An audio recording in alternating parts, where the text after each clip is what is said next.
Hello student, my name is Manish Dubey. This is the lecture of industrial engineering. आज हम industrial engineering में बात करेंगे industrial safety की। जैसे जैसे कि चैप्टर के नाम से ही लग रहा है कि इंडस्ट्रियल सेफ्टी मीन्स जो भी इंडस्ट्री में वर्क होते हैं उसमें कौन कौन से प्रिकॉशन लेने होने चाहिए, कौन कौन सावधानियाँ बरतनी चाहिए काम करते वक्त, कौन कैसे कैसे सेफ्टी होनी चाहिए, नहीं तो एक्सीडेंट होने के चांसेस बढ़ जाते हैं। जिस तरह एक्सीडेंट से क्या होता है, एक्सीडेंट मीन्स दुर्घटना हो जाती है जिससे जिससे जिससे जिससे लोगों की मौतें भी हो जाती हैं, अपना जन धन दोनों की हानि होती है। तो इसलिए सेफ्टी रखना चाहिए। क्या क्या सेफ्टी होनी चाहिए आगे मैं डिस्कस करूँगा। देखिए एक्सीडेंट क्या होता है। एक्सीडेंट कोई भी एक अप्रत्याशित घटना होती है जिसे जान या मान को क्षति पहुँचे। जान या मान को मीन्स व्यक्ति की भी मृत्यु हो, जो भी लेबर वर्क काम रहे, और जो भी हमारा प्रोडक्ट बन रहा है या कुछ भी बन रहा है, कुछ भी चीज़ें हो रही हैं इंडस्ट्री में, तो उसको भी लॉस हो, इसी को दुर्घटना कहा जाता है। ये अप्रत्याशित घटना है, मीन्स कोई बता के नहीं आता है। ये कब हो जाता है कोई नहीं जानता, अचानक से हो जाता है। तो दुर्घटना एक अप्रत्याशित, अनियंत्रित, अवांछित एवं अचानक घटित हुए अनिष्ट को कहा जा सकता है, जिसके फलस्वरूप छोटी अथवा बड़ी चोट भी लग सकती है या व्यक्ति की जान भी जा सकती है, संपत्ति की भी हानि होती है तथा उद्योग की गतिविधि और कार्यों में बाधा भी आती है। जैसे आप लोग देखे होंगे सबसे बड़ा दुर्घटना इंडिया में हुआ था Bhopal gas tragedy. Bhopal gas tragedy में बहुत लोगों की जानें गई थी, जिसमें मेथिल आइसोसाइनाइड का रिसाव हो गया था। अब लोगों के दम घुटने से मौत हो गई थी। तो वो एक तरह से इंडस्ट्रियल एक्सीडेंट था। ऐसे समझ में आ गया होगा। देखो क्लासिफिकेशन ऑफ एक्सीडेंट के कैसे दुर्घटनाओं का जो वर्गीकरण है, कैसे कैसे दुर्घटना on the basis of nature of injury में, प्राकृतिक घटना के कारण नेचर ऑफ इंजरीज में, इंजरी के नेचर में मीन्स आपको चोट कैसे लग रही है। जैसे पहला होता है नुकसान रहित दुर्घटना, उसमें ज़्यादा नुकसान नहीं होता है, जैसे नाम से लग रहा है कि इसमें नुकसान रहित एक्सीडेंट होता है, नियर एक्सीडेंट कहते हैं इसे। और दूसरा होता है ट्रिवियल एक्सीडेंट मामूली दुर्घटना में इसके अंतर्गत जान माल का अधिक का मामूली नुकसान होता है, मीन्स जैसे ज़्यादा नुकसान नहीं होगा, बहुत कम होगा। अब उसके बाद से होता है लघु दुर्घटना, माइनर एक्सीडेंट, इसके अंतर्गत जन माल का अधिक नुकसान होता है किसकी अपेक्षा, मामूली दुर्घटना की अपेक्षा। अब सीरियस एक्सीडेंट, इसके अंतर्गत जन माल का भारी नुकसान होता है, श्रमिकों को गंभीर चोटें भी लग सकती है, अपंग भी हो सकते हैं, मर भी सकते हैं, ये गंभीर दुर्घटना है। एक होता है विनाशकारी दुर्घटना, इसके अंदर जन माल का बहुत भारी नुकसान होता है, इस अनेकों श्रमिक घायल भी हो सकते हैं, बहुत लोगों की मौतें हो जाती है। जैसे भोपाल गैस ट्रेजिडी था, आप लोग अगर सुने होंगे तो भोपाल गैस ट्रेजिडी वो एक विनाशकारी एक्सीडेंट था। जैसे आप लोग सुने होंगे कि बॉयलर फट गया कहीं, तो बॉयलर फटना भी एक विनाशकारी घटना, उसमें भी बहुत लोगों की मौतें हो जाती हैं और जन माल की अधिक हानियाँ पहुंचती हैं। On the basis of event के आधार पे, घटनाओं के आधार पे, जैसे नाभिकीय दुर्घटना, जैसे मान लो न्यूक्लियर जहाँ पे रिएक्शन हो रहा है, जैसे जहाँ पे न्यूक्लियर रिएक्शन होते हैं, छोटे छोटे नाभिक मिलकर बड़े नाभिक का निर्माण करते हैं, या जैसे नहीं आप लोग सुने होंगे nuclear corporation of power of India limited, तो वहाँ पे ऐसे एक्सीडेंट हो सकते हैं जहाँ पे न्यूक्लियर चीज़ें होती हैं। एक केमिकल, जहाँ पे केमिकल का काम होता है, जैसे भोपाल गैस त्रासदी एक उसका देखिए इसमें एग्जांपल दिया भी है कि भोपाल गैस त्रासदी इसका एक अच्छा उदाहरण है। रासायनिक वहाँ पे केमिकल, कौन सा केमिकल निकला था, मेथिल आइसोसाइनाइड, ये बहुत जहरीली गैस होती है, साइनाइड, CYNID, मेथिल आइसोसाइनाइड। इसी गैस का रिसाव बहुत हो गया था। अब इलेक्ट्रिकल एक्सीडेंट में विद्युत शॉक लगता है, झटके लगते हैं, ये जानते हैं ना, करंट से क्या होती है, मौतें हो जाती हैं। यांत्रिक दुर्घटना है, जैसे मशीन का टूट फूट जाना, इसके अंतर्गत आता है।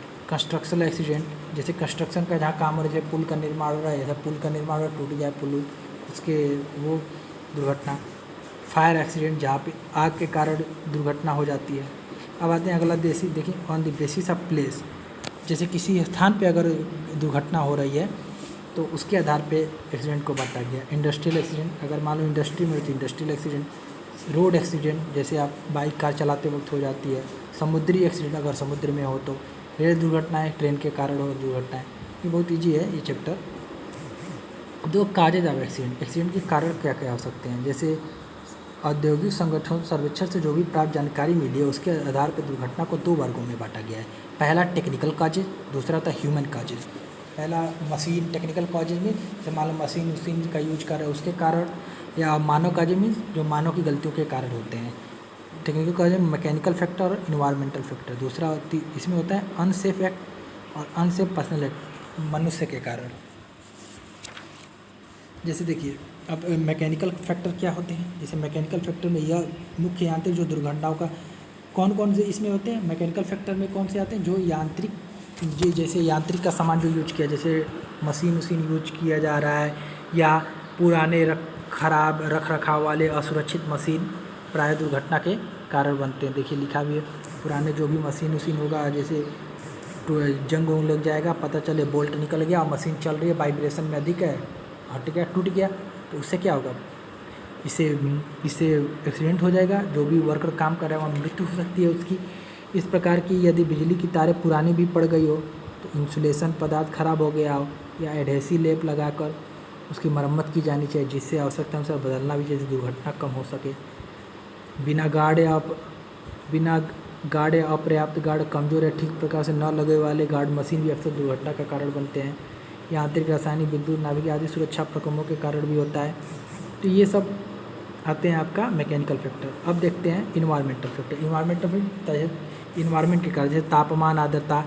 जब तापमान बहुत अधिक होता है तो शरीर देखते हो ना, इस समय गर्मी बहुत पड़ रही है तो दिमाग ठीक से काम नहीं करता है, तो इससे क्या है, बहुत अधिक पसीना होता है और सिर दर्द जैसे समस्या होने लगती है। इस प्रकार बहुत अधिक आर्द्रता भी, जैसे मान लो जो उमस, आर्द्रता मीन्स उमस होना, उमस मीन्स वायुमंडल में नमी की मात्रा, जैसे जैसे मान लो अभी बरसात का दिन आएगा ना, बरसात का दिन आ रहा है तो इस समय बारिश का दिन चला, तो बारिश के कारण क्या होगा, वायुमंडल में नमी की मात्रा बढ़ जाती है, उसी पर धूप होगा तो और गर्मी देगा, तो उसी गर्मी के कारण क्या होता है, बेचैनी, थकान आदि, कंपन जैसे आदि बीमारियाँ आदि समस्या उत्पन्न हो जाती हैं। इन सभी के कारण दुर्घटना की संभावना बढ़ जाती है। खराब या अपर्याप्त रोशनी के कारण, धूल धुआं के कारण, अत्यधिक थकान के कारण भी ये इन्वायरमेंटल फैक्टर है, सब इनका एक्सीडेंट हो सकता है। अब आते हैं ह्यूमन काज। ठीक है, ह्यूमन काज में मानव के पहला है अनसेफ एक्ट, मीन्स असुरक्षित कार्य को सही ढंग से करना नहीं। असुरक्षित कार्य का अर्थ है कि जो भी कार्य होगा उसको सही ढंग से नहीं करना, उसके कारण जो भी एक्सीडेंट होता है उसको कहते हैं अनसेफ एक्ट के कारण एक्सीडेंट होता है। जैसे बिना अधिकार किसी मशीन को चलाना, असुरक्षित गति पर मशीन को चलाना, असुरक्षित लोडिंग या मिक्सिंग या संयोजन करना, अनुचित औजारों का प्रयोग करना, इन सब के कारण आपका क्या होता है, एक्सीडेंट बढ़ जाता है। अब अगला देखते हैं अनयूजुअल पर्सनल फैक्टर। जैसे अनयूजुअल पर्सनल फैक्टर मीन्स लापरवाह होना, किसी मनुष्य का अति उत्साही होना, ध्यान न देना, चीज़ों को सही ढंग से नहीं करना, इससे कारण एक्सीडेंट बढ़ जाता है। शारीरिक अक्षम हो जाना मीन्स जैसे मान लो उसके शरीर में कुछ डिसऑर्डर हो, जैसे कम दिखाई देना, कम सुनना इत्यादि के कारण। सभी में जॉब इनसिक्योरिटी की भावना होना, जॉब अच्छा नहीं, जॉब इनसिक्योर नहीं है मेरा, तो इससे क्या होगा, श्रमिक ढंग से अच्छे से काम नहीं करेंगे, तो इससे क्या होता है, ये पर्सनल फैक्टर है। पर्सनल में ये व्यक्ति टू व्यक्ति पे डिपेंड करता है, व्यक्ति के कारण, जैसे ह्यूमन से का पढ़ी रहे, व्यक्ति के कारण, एक पर्सनल व्यक्ति के कारण यह दुर्घटना हो सकती है। अब देखते हैं दुर्घटना के प्रभाव। दुर्घटना के प्रभाव क्या हो सकते हैं, जैसे प्रत्यक्ष कीमत, जैसे क्या होता है effect on industry and owner पे क्या प्रभाव पड़ता है, जैसे प्रत्यक्ष कीमत और अप्रत्यक्ष कीमत। प्रत्यक्ष कीमत में क्या होता है, जैसे मान लो दुर्घटना जब हो जाएगा तो किसी भी उद्योग इंडस्ट्रियलिस्ट के लिए क्या प्रभाव पड़ेगा, क्या महंगा साबित होगा, वो देखते हैं। जैसे पहला क्या साबित हो, प्रत्यक्ष कीमत देखते हैं, दूसरा अप्रत्यक्ष कीमत। प्रत्यक्ष कीमत में आंशिक या पूर्ण विकलांग होने पर श्रमिकों को क्षतिपूर्ति कंपनसेशन देना पड़ता है। आप जानते हो, मान लो इंडस्ट्री में काम रहा, अच्छी इंडस्ट्री है, तो वहाँ पे अगर एक्सीडेंट हो गया, उसके कारण श्रमिक का हाथ पैर टूट गया या कुछ भी हो गया, तो उन्हें कंपनसेशन देना पड़ेगा। तो ये किस पे लोड पड़ेगा, ये इंडस्ट्रियलिस्ट पे लोड पड़ेगा। कार्यरत श्रमिक की दुर्घटना होने पर उसके इलाज और देखरेख के लिए धन देना पड़ता है। अब आते हैं अप्रत्यक्ष कीमत। अप्रत्यक्ष कीमत में चोटग्रस्त श्रमिक के व्यय हुए समय की कीमत जैसे जैसे मान लो अगर इंडस्ट्री कोई भी इंडस्ट्री में वर्कर काम कर रहा है या लेबर काम कर रहा है या कोई भी मैन कर रहा है, तो उससे क्या होगा, जो भी लॉस होगा इंडस्ट्री को ज़्यादा समय लगेगा, फिर से रिक्रूटमेंट करना पड़ेगा, दूसरे फोरमैन, सुपरवाइजर, सुरक्षा इंजीनियर, अन्य अधिकारियों का समय विभिन्न कारणों जैसे घायल श्रमिकों की मदद करने में जाएगा, दुर्घटना के कारण को पता लगाने में जाएगा, या श्रमिक को एक स्थान से दूसरे स्थान तक कार्य करने के लिए प्रशिक्षित करने के लिए ले जाना पड़ेगा। जैसे मानो नया रिक्रूटमेंट होगा तो उसे ट्रेन करना पड़ता है, इस समय नष्ट होता है। अब आते हैं इफ़ेक्ट ऑन वर्कर पे क्या प्रभाव पड़ता है, वर्कर पे क्या प्रभाव पड़ेगा। जैसे अगर मान लो किसी श्रमिक की मौत हो जाए दुर्घटना के कारण, तो परिवार में कमाने वाला सदस्य नहीं रहता है, जिनके सामने जैसे रोजी रोटी के लाले पड़ जाते हैं, जानते ही हो आप लोग। विकलांग होने पर श्रमिकों को नौकरी गंवानी पड़ जाती है। अपंग होने पर श्रमिक को शारीरिक, मानसिक और सामाजिक, जो समाज कहेगा वो भी कष्ट होना पड़ता है। लूला लंगड़ा सब लोग कहने लग देते हैं। जैसे अगला देखो इफेक्ट ऑन सोसाइटी पे क्या प्रभाव पड़ेगा। जो चोटग्रस्त होने पर श्रमिक को क्षतिपूर्ति मिलने के बावजूद भी उसको अनेक दशाओं में समाज की सहायता की आवश्यकता पड़ती है, जिससे समाज पर अतिरिक्त बोझ भी पड़ता है।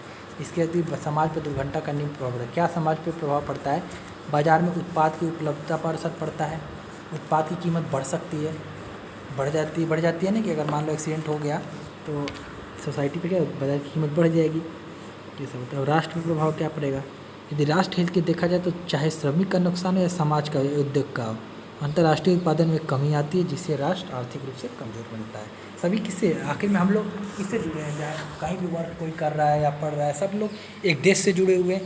तो इससे क्या होगा, अगर कुछ भी एक्सीडेंट हो रहा है या कुछ भी दुर्घटनाएँ हो रही है, इससे राष्ट्र पर प्रभाव पड़ता है।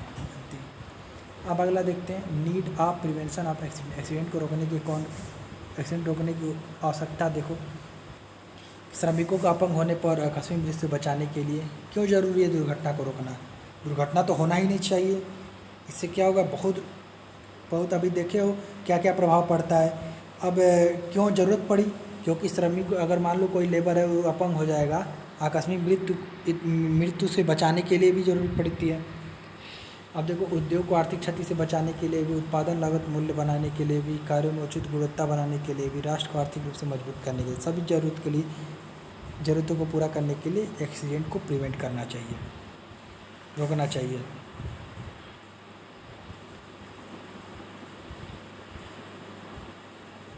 अब अगला देखते हैं,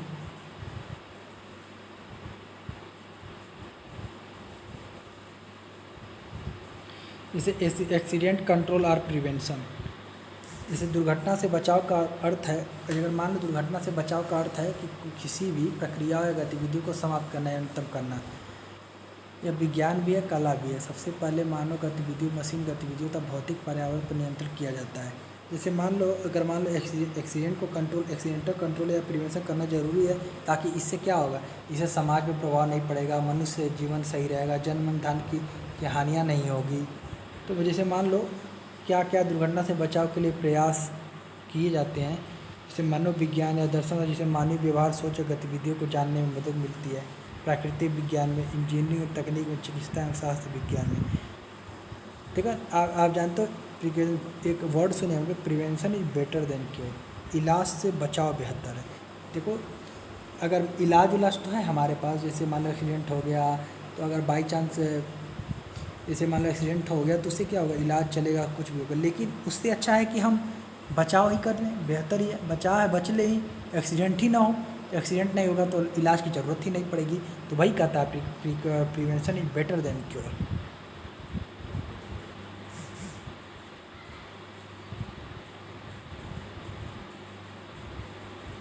अब देखो, एक कारखाना अधिनियम है 1948 में आया था, उसके अंतर्गत क्या बोला गया था, मेन प्रोविजन ऑफ फैक्ट्री 1948, उसके लिए बोला गया था। कारखाना अधिनियम में मुख्यतः निम्न बातों को रखा गया, क्या क्या, स्वास्थ्य के बारे में बताया गया है, सुरक्षा के बारे में बताया गया है, लेबर वेलफेयर, श्रम कल्याण के बारे में बताया गया है, वर्किंग आवर ऑफ एडल्ट बताया गया है, बेस के लिए कितना घंटे का काम करना चाहिए, यंग पर्सन के लिए कितना काम करना चाहिए, वुमेन के लिए ये रोज़गार है कि नहीं है, इन सब के बारे में बताया गया है।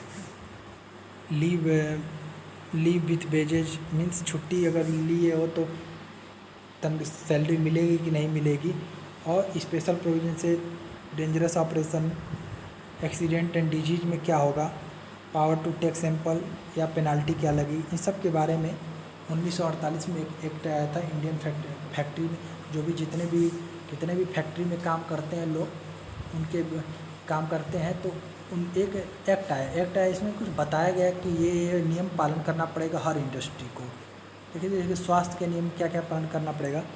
दुर्घटना की कोई भी संभावना को कम करने के लिए या कोई भी लेबर हो जो काम कर रहा है उनके स्वास्थ्य को सही रखने के लिए कारखानों में निम्नलिखित हेल्थ के प्रति इससे क्या जागरूकता होनी चाहिए। जैसे स्वच्छता होनी चाहिए, जो भी फर्श बेंच हो आदि में धूल गंदगी सफा, जैसे स्वच्छता तो ज़रूरी होनी चाहिए। जो भी वहाँ पर मशीन उपकरण हो समय समय पर साफ करते रहना चाहिए। डिस्पोजल एंड वेस्ट को डिस्पोजल भी हो, जो भी वेस्ट हो उसको डिस्पोज कर देना चाहिए, जो भी कंपनी से या फैक्ट्री से वेस्ट निकल रहे हैं। वेंटिलेशन भी प्रॉपर ढंग से होना चाहिए, वेंटिलेशन एंड टेम्परेचर, जिससे क्या होगा वर्कर अच्छे से काम कर सकें। डस्ट एंड फेम नहीं होना चाहिए। आर्टिफिशियल ह्यूमिडिफिकेशन होना चाहिए, जैसे फैक्ट्री में जहाँ जैसे वस्त्र उद्योग में जहाँ कृत्रिम आर्द्रीकरण उपयोग किया जाता है, आर्द्रीकरण के उपयोग की जगह जल पे ड्रिंक वाटर होना चाहिए। ये सब आप लोग जानते हो, ये सब अच्छे से। लाइटनिंग होना चाहिए। अगला देखिए, safe work place layout and improvement working condition के लिए, वर्किंग कंडीशन में जहाँ पे काम हो रहा है वहाँ पे कैसा वर्क प्लेस होना चाहिए जो सेफ़ हो, जहाँ दुर्घटना कम हो, कैसा लेआउट होना चाहिए। देखो प्रकाश व्यवस्था अच्छी होनी चाहिए। पहला प्रकाश व्यवस्था अच्छी होनी चाहिए। स्वच्छ वायु का आवागमन होना चाहिए। वेंटिलेशन सही होनी चाहिए ना। जैसे मान लो गर्मी के दिनों में ज़्यादा गर्मी न लगे, ठंड के दिनों ज़्यादा ठंडी न लगे। जिससे क्या होगा, इससे अगर गर्मी नहीं लगेगा, ज़्यादा ठंड नहीं लगेगा, तो इससे काम अच्छे से करेंगे वर्कर। संयंत्र अभिनय प्लांट का लेआउट होना चाहिए, पता होना चाहिए। हाउस कीपिंग एंड मेंटेनेंस होना चाहिए। कलर स्कीम या सेफ्टी कलर कोड लागू होना चाहिए। नॉइज़ कंट्रोल होना चाहिए। Environment control and air conditioning, AC लगा होना चाहिए, हीट पंप लगा होना चाहिए। तो ये सब होते हैं लेआउट के। चलिए आज के लिए इतना ही, धन्यवाद।